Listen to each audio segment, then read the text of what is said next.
Sasa tumelala hivyo, watu wanalala, mimi nafikiria tu sasa asubuhi where am I going to go.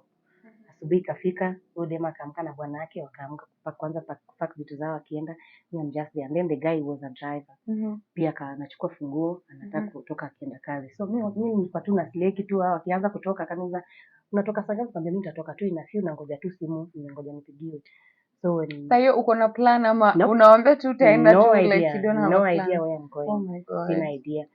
Sina idea kabisa. So when they left, nikabaki sasa na umse mwenye hiyo nyumba.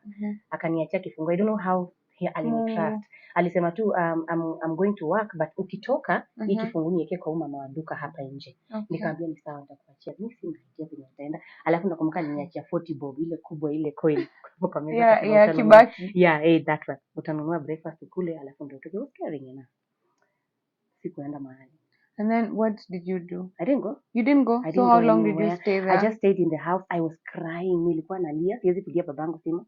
Like nalia sema sasa nitaenda. Kwa road kajiambia. Okay, but hata kama you had differences with the other family members, hakuna hata ule mmoja. Unajua mtu akosangia hata auntie, hata when I told you just one person you could call and say nimefika mwisho. When I told you I had differences, it was a difference in it was deep. Yeah, it was very deep.